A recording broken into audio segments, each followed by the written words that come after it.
हर हर महादेव, जय भोलेनाथ। नमस्कार, मैं साधना पांडे मार्गदर्शन पे आपका स्वागत करती हूँ। दोस्तों, 22 जनवरी ऐसी तारीख बनने जा रहा है, ऐसा दिन बनने जा रहा है कि इस दिन को सदी में याद किया जाएगा। हर समय इस दिन के बारे में बच्चे बड़े सभी सोचेंगे, जानेंगे, क्योंकि ये दिन जो है हमें कोई साधारण या बहुत ऐसा नहीं है कि आसानी से मिल गया। इसके लिए लगभग 500 सालों की तपस्या यानी कि 496 सालों की तपस्या के बाद ये दिन आया है। तो जैसा कि जानते हैं कि दुर्लभ संजोग में विष्णु योग में इस मंदिर में यानी कि अयोध्या राम मंदिर में भगवान श्री राम जी की स्थापना का दिवस मनाया जाने वाला है। तो आज के दिन राम जी अपने सिंहासन पर बैठेंगे और आप सभी जानते हैं, मैं बार बार कहती हूँ कि राम राज बैठे त्रैलोका, हर्षित भये गए सब शोका, यानी कि सभी दुख और शोक चले जाएंगे। तो हमें अपने घर में ये 5 चीज़ें ज़रूर कर लेना है।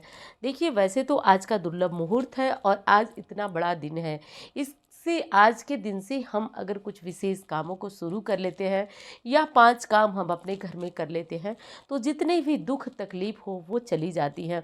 मैंने कई वीडियो में आपसे कहा कि यदि कलयुग के प्रभाव से बचना है, देखिए क्या होता है कि जब हमें नाना प्रकार के कष्ट तकलीफ और संकट घेरे रहते हैं, विशेषकर तब जब हमने कुछ किया ही ना हो और सामने वालों की तरफ से हमें लगातार तकलीफ़ें, दुख और परेशानियां झेलने को मिल जाती हैं। तो ये क्या है? ये है कलयुग का प्रभाव। ऐसा है कि बच्चे कहना नहीं मान रहे, ऐसा है कि पति कहना नहीं, परिवार वाले बिल्कुल भी सपोर्ट नहीं कर रहे हैं, धन की स्थिति ठीक नहीं है। तो आज देखिए राम जी आ रहे हैं, भगवान राम सभी कष्टों को मिटाने आ रहे हैं। कहा जाता है कि जहाँ पे राम का नाम हो जाता है वहाँ यमराज की भी नहीं चलती है। तो इतना बड़ा दिन है कि हमें अपने घर में कुछ विशेष काम ज़रूर कर लेना चाहिए। क्या और कैसे करना चाहिए, चलिए अब इसके बारे में बात कर लेते हैं। तो दोस्तों, आपको वीडियो पसंद आए तो लाइक ज़रूर करिएगा। आपके लाइक से मैं बहुत मोटिवेट हो जाऊंगी, मुझे बहुत प्रेरणा मिलेगी कि आगे जो है आपको इस तरह की वीडियो देना है। या फिर देखिए, यही एक मुझे तरीका समझ में आता है जो कि आपसे कहने का, कि इस तरीके से मैं समझ पाऊंगी कि नहीं चीज़ें आपको पसंद आ रही हैं, आपको वीडियो पसंद आ रही है। तो प्लीज़ समय हो तो लाइक ज़रूर करिएगा और चैनल को भी साथ साथ सब्सक्राइब कर लीजिएगा। देखिए, पहली चीज़ कि आज के दिन ठंड बहुत है, लेकिन 22 जनवरी सोमवार को आप सुबह जल्दी जगिएगा। सभी की छुट्टियां होंगी, किसी को कोई काम नहीं होगा, इसलिए आज पूरे भक्तिमय माहौल के साथ जगिएगा।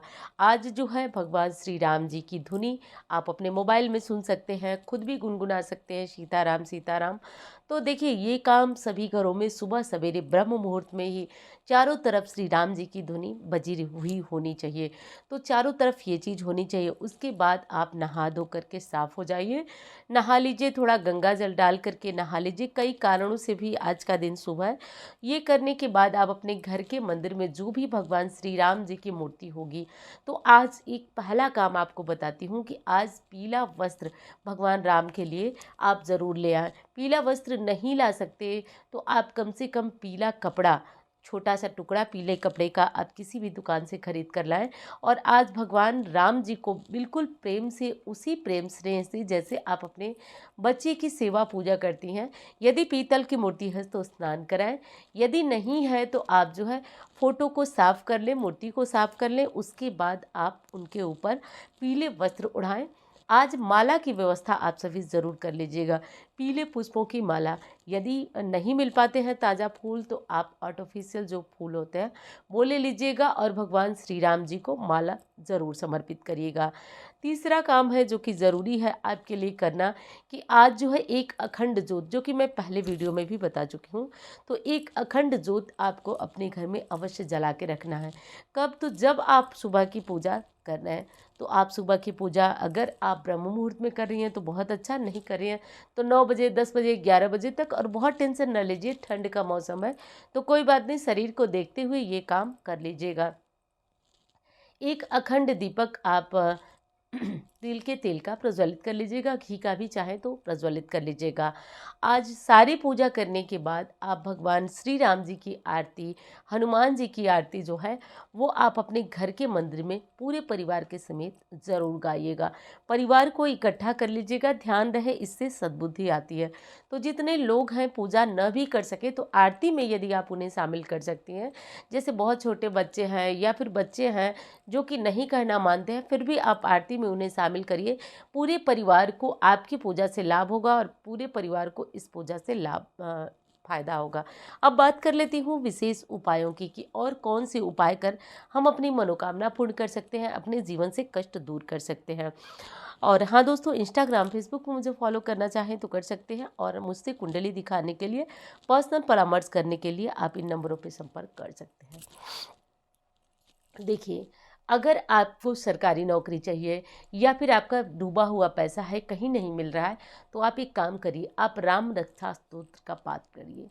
राम रक्षा स्तोत्र ऐसा पाठ है जिससे जो है आप अपने जीवन से समस्याओं को खत्म कर सकते हैं। वो लोग भी कर लें जिनको कि रोग बहुत ज़्यादा है, रोग जो कि ऐसा कुछ रोग है जिससे आप हमेशा बीमार रहते हैं।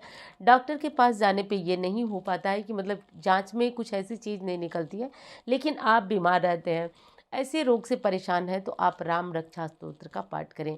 अब उनके लिए बताती हूँ कि जो जीवन में जिन्हें बहुत डर लगता है, जिन्हें डिप्रेशन जैसी स्थितियाँ हैं, डर लगता है कि अभी कुछ हो जाएगा, अभी कुछ अनहोनी हो जाएगी, या फिर देखिए जब भी मतलब मैं अक्सर कुंडली वगैरह देखती हूँ, तो ये अधिकांशतः जिन बातों पे मुझे चर्चा समझ में आती है उसका उपाय मैं आपको बिना पूछे भी बता देती हूँ। तो विशेषकर गृहिणियाँ जो कि कहती हैं कि जब भी पति बाहर जाते हैं, बच्चे स्कूल जाते हैं, बेटी बाहर जाती है, तो मुझे एक डर लगा रहता है कि कोई अनहोनी उनके साथ ना हो जाए। यदि ऐसा लगता है तो आज से मैं आपको दावे के साथ बताती हूँ कि जिस परिवार, जिस घर में राम रक्षा स्तोत्र का पाठ शुरू हो जाएगा, उस घर में कोई अनहोनी नहीं हो सकती। इतना बता देती हूँ कि आप जो है एक बार सुबह सवेरे राम रक्षा स्तोत्र का पाठ करना प्रारंभ कर दीजिए। इससे आप अपने जीवन से अनहोनी को हटा पाएंगे। कोई बुरी, देखिए जीवन मृत्यु हमारे हाथ में है ही नहीं, लेकिन जो बुरी घटनाएं आए दिन होती जाती हैं, जैसे कि लोग बताते हैं कि हमारे परिवार में जो है वो ठीक ठाक लोग ही जल्दी से मतलब तुरंत बीमार पड़े या न पड़े, तुरंत ही मृत्यु हो जाती है। तो इस तरह की समस्याओं से बचने के लिए राम जी का ये सुरक्षा कवच आप अपने घर में आप ज़रूर इस पाठ को करिए। घर की अगर बड़ी हैं या बड़े हैं, पुरुष हैं, तो ये काम आप ज़रूर कर लीजिएगा। आज एक काम और होना चाहिए, आप सभी अपने घर में अखंड दीपक तो जलाएंगे। शाम को अपने घर के मेन डोर पर दोनों तरफ आप सरसों के तेल का, तिल के तेल का दीपक जलाकर जरूर रखिए, क्योंकि कहा जाता है कि जब भगवान श्री राम जी 14 वर्षों के बाद अयोध्या वापस आए थे तो दिवाली का पर्व मना था, और इस बार तो इससे भी बड़ा खास उत्सव का मौका है। तो देखिए, हमें ये नहीं सोचना है कि बगल वाले क्या कहेंगे, पड़ोस वाले क्या कहेंगे, हमें पूरे मन से हर्षोल्लास से जो है वो आज का दिन मनाना है। और हाँ, कदापि ये सोच करके दिन को मत गंवाइएगा कि आज छुट्टी है, छुट्टी मिली है तो ये कर लेती हूँ, वो कर ले। आज ध्यान रखें, अगर आज आप उत्सव नहीं मनाएंगे तो आपका जीवन नीरस हो जाएगा, क्योंकि आज का उत्सव ना हम अपने लिए नहीं, अपने राम लला के लिए मना रहे हैं। तो आज नीरस बनकर मत घूमिएगा, आज नहा लीजिएगा, साफ कपड़े पहन लीजिएगा, और कुछ न कर पाए तो आप अपने घर के मंदिर में बैठ करके कम से कम 108 बार राम नाम तो बोल ही दीजिएगा। राम राम राम आप तुलसी जी की माला से जप सकते हैं, उंगलियों पर गिनकर। कुछ न करें तो करें। जो लोग बहुत अच्छा करना चाहते हैं, जिन लोगों को मनोकामनाओं की पूर्ति चाहिए, सरकारी नौकरी चाहिए, वो लोग कम से कम आज 11 माला राम नाम का जप कर लें। और आज से आप रामायण का, सुंदरकांड का या फिर अयोध्या कांड का पाठ करना आज बहुत ज़्यादा लाभप्रद है। यदि आप अयोध्या कांड का पाठ आज बैठ करके करते हैं, नहीं कर पा रहे हैं एक बार में तो 2 बार में कर लीजिए, 3 बार में कर लीजिए, लेकिन अयोध्या कांड का पाठ आज करने से आपकी मनोकामनाएं पूर्ण होगी। और हाँ, शाम को और सुबह दोनों समय भगवान श्री राम की आरती ज़रूर करिएगा। और ये भी गा सकते हैं, भय प्रगट के पाला दीन दयाला, ये भी गा सकते हैं। और एक आरती और है, ये तो स्तुति है राम जी की, भय प्रकट कृपाला दीन दयाला, तो इस स्तुति को भी आप कर सकते हैं, आरती कर सकते हैं। इस तरह से करके दोस्तों हमें आज का दिन सेलिब्रेट करना है। ये ध्यान रहे कि आज के दिन को सो करके छुट्टी मान करके नहीं काटना है। आज यदि उत्सव नहीं मनाए तो आपका जीवन पूरे जीवन के लिए नीरस माना जाएगा, क्योंकि ध्यान रखिए ये हमारा आपका नहीं, ये प्रभु श्री राम का उत्सव है, तो इसे आप अपने घर में ज़रूर सेलिब्रेट करें। तो चलिए दोस्तों, वीडियो पसंद आई हो तो लाइक करें, चैनल को भी सब्सक्राइब कर लें, कमेंट बॉक्स में हर हर महादेव जय श्री राम लिखना ना भूलें। तो चलिए मिलती हूँ अन्य वीडियो में। धन्यवाद। हर हर महादेव।